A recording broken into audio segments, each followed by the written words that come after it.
Victims. Kentuckians Voice, For- crime victims. Is that your logo? That's our logo. Okay. We were And she has a harrowing experience, which she's going to tell you about now, and you're going to close out Youth Alert. Yes. Okay. Yeah. Here you go. We were forgotten. Thank goodness I won something. No guilt trips here. The other lady had to leave. My name's Katherine Nichols. I guess we can sit. I'm president of Kentuckians Voice for Crime Victims. It has actually been around 30 years. We are not new. It started out as Citizens and Victims for Justice Reform. The co-founders is Colonel Earl and Ann Pruitt. They started this organization when their first son was murdered by his wife for a $10,000 life insurance policy. He was shot in the head 4 times while he was asleep. She got 12 years. $10,000. He was military. 10 years ago, they lost their second son, who was going next door to help a neighbor who was being robbed. He was walking up his driveway. The 17-year-old came back, saw the flashlight as he was walking up the side of the driveway, and fired and shot him in the face and killed him. He's on his 3rd appeal, all because of something the judge said. He's been convicted twice, life in prison at 17. So when Ann and Earl first went to the trial for their first son, they said that's when they realized that there really is no justice for the victims or the family. They were made to sit outside in the hallway. Later on, I think they said they found out that there was a crime victim's room, which was a coat closet, with a deputy in there asleep on the couch. And most of the time, the daughter-in-law that had murdered their son was allowed to go on every break to go in there with her family, while Ann and Earl sat in the hallway. So after this trial, they decided that it was time to make a change and to do something. So that's when they started the first organization. It was Citizens and Victims for Justice Reform. And I think you've been around 20 some odd years. This is the vice president, Miss Gloria, my little saint, who has helped me a lot. Earl Pruitt, Colonel Earl Pruitt, started going around and petitioning for laws and victims for the crimes, for crime victims.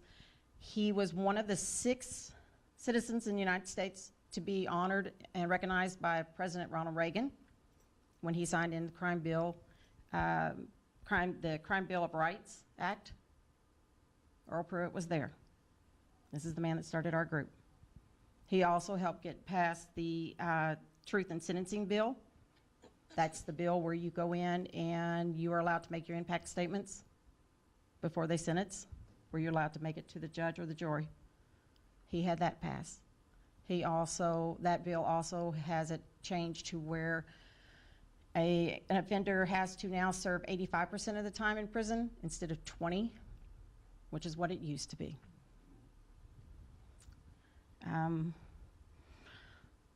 Now we'll go to my story. None of this mattered anything to me. I just listened to it, just like you all, going, wow. Until 5 years ago, my brother, who was 13 months younger than me, we're military kids, didn't call me Sunday morning. That boy could out-talk me any day, and that says a lot. That night, he didn't call. One of the church members called and asked if he was with me, and I said no. I thought he was with them. Next day, we'll skip on. Sister's intuition. I went to the house and found my brother tied to a chair, brutally tortured. The police say it was one of the most horrific crime scenes they had ever witnessed. And this is veteran police officers. It was an intentional hit. He was not robbed except for his ATM card. It's 5 years, there's still no arrest. This is why I'm here.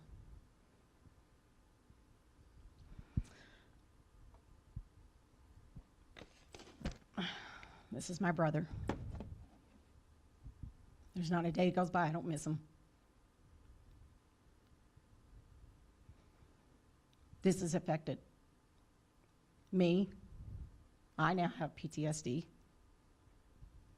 which is what he had. He was military. He was a military police officer, crime scene investigator.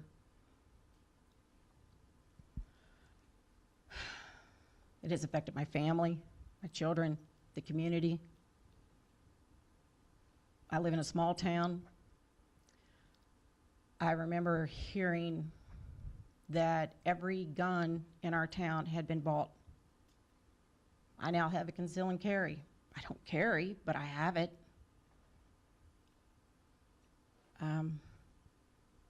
Everyone started locking their doors. We were a small country town. The rumors, the panic, everything that it just, the crime of what it does to everyone. I'm going to let Gloria tell hers, and then I will go back to KVCV. I'm Gloria Chapman. My sister was murdered, and it's been about 17 years, I guess. And anytime there's a murder in the family, it affects the whole family, the siblings and all. And she had 2 children. She was divorced, and the domestic violence.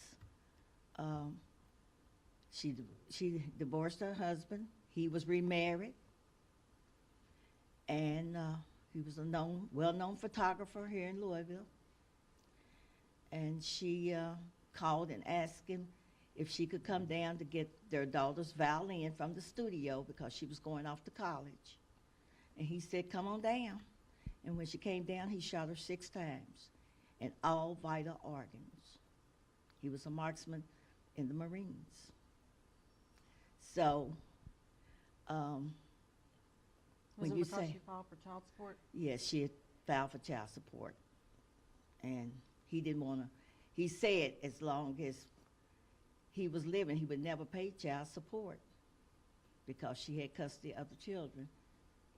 And so he killed her. And the children in front of them.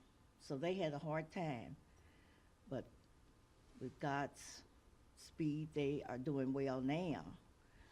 Of course, it's just been in the last 3 years that they really have come to grips with this and leading a life with their children.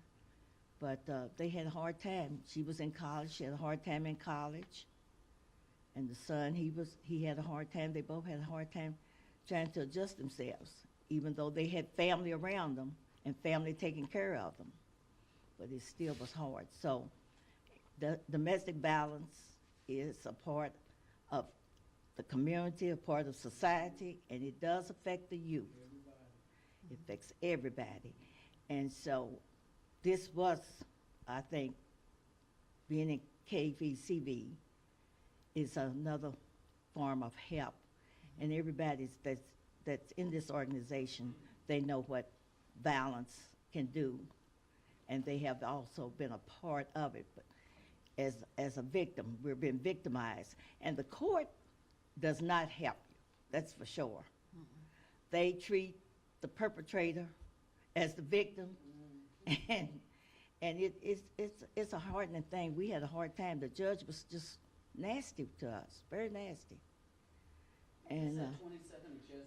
yes, I remember that. yes. So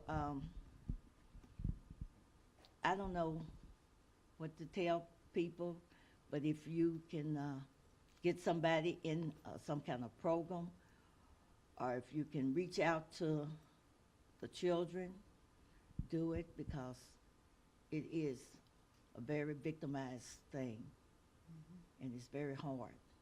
And it's something you never get over. You get over death when it's another route, and when you think, okay, but you don't get over murder. Mm-hmm. I don't care who you are, and I don't care how much money you have.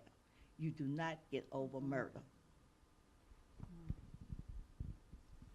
Now, with KVCV, for me, because there's been no arrest, in the Commonwealth of Kentucky, you do not get a victim's advocate. So you have no one to help you.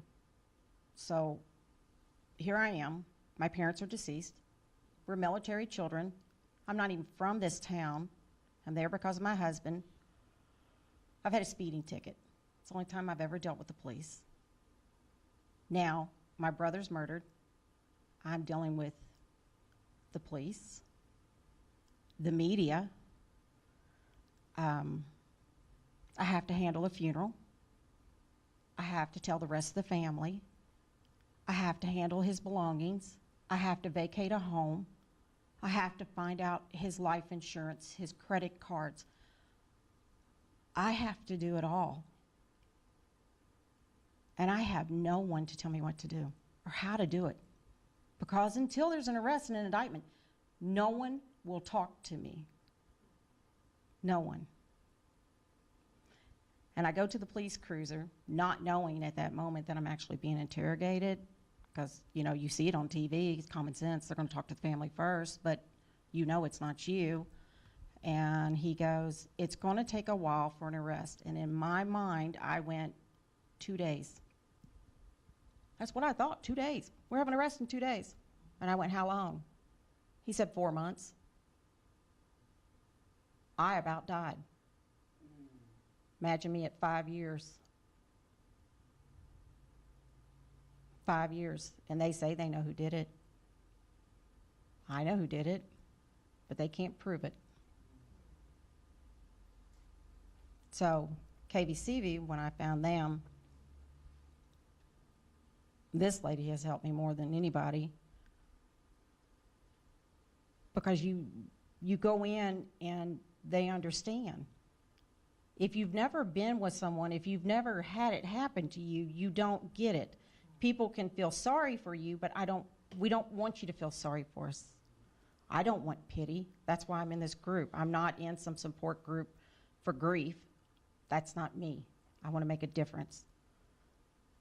So I remember we'd be sitting somewhere else and people talking, and I'd go, Gloria, my brother's birthday's coming up. My nightmares are starting again. And she'd go, oh, it's normal. And it'll go for a couple of days, and then you'll be okay. And just for someone to go, it's normal, which is our new normal, it makes it okay. And that's what we do. We give the support to let you know that it's a new normal. And it's okay that it's your new normal. We also go to court with you. We'll go to parole hearings with you. We will write letters for you to help people get in, to stay in. We had a lady whose daughter was murdered 25 years ago. She's on the 3rd parole hearing for the ex-son-in-law that killed her daughter. She wrote to us and asked us to send the letters. We will do that. We lobby for tougher laws. And there's a whole lot slipping through right now. I did not know that manslaughter is a non-violent crime. It is non-violent. How is that non-violent? That's what the lawmakers say. It is non-violent. That's why you can get out in 4 years with nothing. No parole, no nothing. 4 years. Even if you kill somebody? Manslaughter. That don't make any sense. They are now charging manslaughter for home incarceration. Yeah, If that's you kill true. somebody? Yes. They are slipping it through 400 pages of budget. There are so many things going through right now. And then they wonder why people take, It in their own hands. That we have the death penalty in this state, but they have not killed They don't anyone use since it. 1976. They're waiting They for it. getting rid of it. 1976, and they're trying to get rid of it. That's what they need to do. So what we try to do is show you your new normal, show you your support. We'll go to court with you. We'll go to the parole with you. Try to lobby for tougher laws, and we are really trying to take that criminal justice and turn it back into the justice system.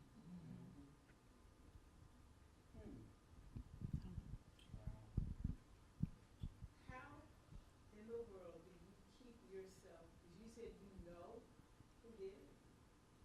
They live right in your town, They've moved out of state, but but you still know who I did it. keep tabs. But how did you keep yourself from not doing it? Doing something. I know. Because I saw what they did to my brother. I saw what they did. I kept it very low graphic. What they did to my brother was horrific. For a veteran police officer to say that's the most horrific crime scene they had ever seen, because I have children.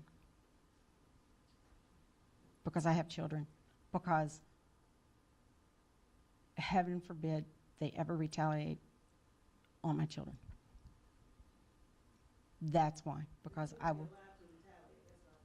Thank you. No, they throw you in jail. Because they would be at my door in 5 minutes, not 5 years later. That's why. Y'all sound to me like the police tried to do anything. No, they did. There is no physical, 2.5 years of DNA testing, there is no physical evidence.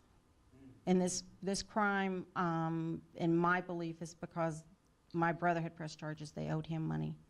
They were going to court that Monday. It was over $890. So you're dealing with a social path. And I saw what they did to him. Married and has a child now. She doesn't. And it takes everything I have not to tell. You better than me, 'cause I'd have told. But I don't want him in my house. You got kids. I have children. So I don't have nobody live with me. I'd have told. Does this organization have any stand behind the Senate Bill 106 legislation for victims of domestic violence being allowed an emergency concealed carry? I don't know anything about that one. I know most of the domestic violence ones would be the Mary Byron. This is a Pat Byron's one that handles anything with domestic violence. This is a Senate Bill 106. Republican Senator Jared Carpenter says this measure is aimed at giving victims the ability to protect themselves. The proposal cleared the Senate Judiciary Committee on Thursday, this was a couple weeks ago. That's one actually. Pat Byron was pushing. I don't see Pat Byron's name on here. But being a mental health advocate and being a victim and a perpetrator of domestic violence, I see so many things wrong with this. And I see so many things wrong with people getting conceal and carry that do not need a conceal and carry. And I don't know how they're getting them. right, and with the work that you all do, I was trying to get an understanding of your opinion or support or against a bill like this, because one, like I said, being an advocate of mental health, you're gonna put a victim, you're gonna put a gun in their hands, which now you've given them means and motive. That's right. And everybody's saying, well, as long as they go through the concealed carry, I went through that concealed I carry did too. class, and it was a joke. You know, it really was a joke. Mine wasn't a joke. And there's no psych assessment done, and all they do is do a criminal background and make sure there's no violent crime ever committed before they hand you that permit. Now, in the state of Kentucky, you don't have to have that permit. You can carry open. Right, right. But to me, I feel like this is just promoting More violence. You don't have to have it. You can be a criminal and just go get one anyway. So what's the difference on it? If you want one, you're going to get it. And that's what I hear all the time is we got to get the guns off the street. It's not the guns that kill people. It's the people that kill people. We voted for it. And my brother wasn't murdered with a gun. He was murdered with a knife. I have a So, question. This is part of our anti-bullying program. You're probably going to disagree with me. go ahead. We tell them to push the system, go through the system. We tell them it's almost never ending. It just, there's always another level, there's always a different way to, have you given up on the justice system? Have I? I'd like to at least get into the justice system. I'm not even there yet.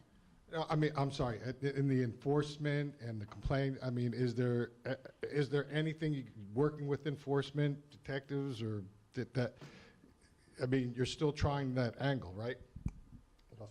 Oh, no, the new detective that took over the case about a year and a half ago took the case when I was up in Frankfurt for the death penalty. I normally speak to the detective at least once a week. I demand it. I am not going away. I don't care how shorthanded you are. I don't care how overburdened you are. He came first. I'm not going away. I am their worst nightmare. And they're not used to it. That's the thing. They are not used to people questioning them. 6 months after his murder, I went to the prosecuting attorney in our county just to meet her, just to see who she was and what she would do. And I told her, and I said, I just want to see who you are and what your intentions are. And she went, excuse me? And I went, well, let's face it, once there's an arrest, I'm going to be in a different state of mind. Evidently, she has never had anyone come in and do that. Why not? This is the most important case of my life. Why not? He's not here to speak for himself. I am. I've always taken care of my little brother, and I will continue to take care of my little brother. It's my job. I'm the big sister. It's who I am. Jim did not deserve this. He was not a bad person. No one deserves to be murdered. And what they did to him, what I live with now, the way it has changed me, the way it has taken me from my children, I am a totally different person. I tell people, I have truly seen evil. I have truly seen it.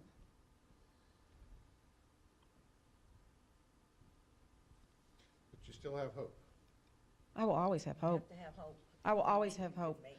But I think the only way there'll be an arrest if someone is holding this little ACE card so they can get out of jail free. I've got a $25,000 reward out there. No one's talking. No one's talking. It's going to be a get out of jail free when they get in trouble. You believe somebody does know but is not talking? Yes. They've bragged. You can't not brag. It's 2 people involved. You cannot brag. They attacked him in his sleep and tied him to a chair. He was tortured for hours before they tried to decapitate him. That's what I walked in and found. Well, on that note, you know, it's very fitting that we're ending Youth Alert with this so we could put the human face on everything we've been talking about, because I mean, there's no worse feeling in the world, there's no bigger, greater pain than the pain that's caused by violence. And thank you for keep pushing. Thank you for pushing for other advocates. It's certainly one of the top subjects we hear about are, well, I use the word incorrectly, but it's snitching. And that's always a hot topic when we talk about it, and that seems to fall under your category where there's a problem in Louisville, in the country, where people just cannot come forward even though they have the information. So that's certainly what we call violence is dirty little secrets. So that's certainly an issue we're all going to have to deal with if we're going to deal with violence, and that's how to get people to come forward with confidence and because one thing about the human face of violence, it shows it's completely unnecessary. Thank you for coming, and thank you all for attending our 3rd Youth Alert.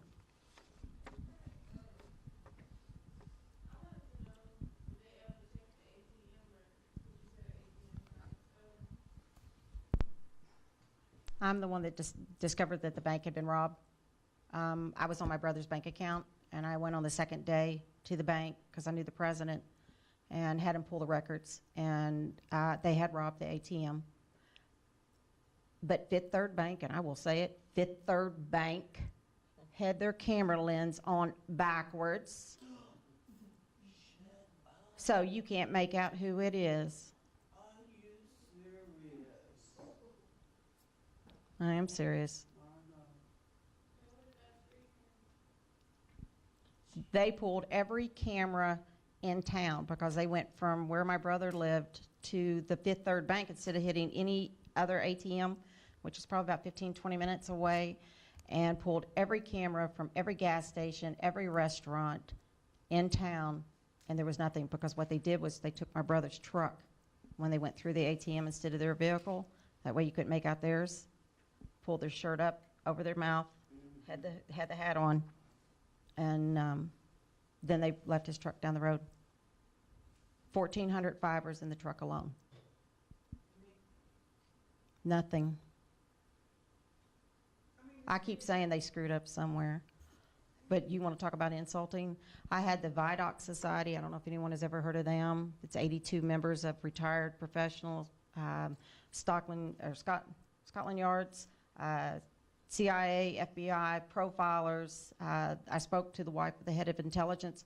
I wrote them on a Monday. They got it on Friday.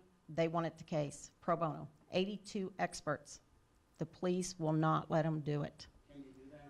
Yes, they can. We're talking about the FBI, how can they do that? We're talking about state police. Who's state police over the FBI? State police said, we will solve this case. So they can do it. There must be somebody they know. No, it's pride. It's pride. So, I mean, I push. I've gone to the governor. I've got a few things pulled with that one. When they cop an attitude, I will go to the governor. I'm kind of not like one of their favorites, but they do work with me. But we butt heads.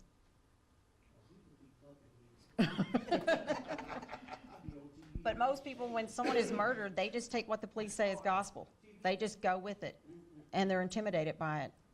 I'm not. I'm not intimidated. I believe the FBI back there, I'm tripping over that. But they're retired. It's pro bono, retired. No, they took the case to the FBI. FBI gave them everything. They told them who they thought it was. They took it to Dr. Holmes at U of L. He told them who they thought it was. And They still haven't made an arrest. he's something else. Yes.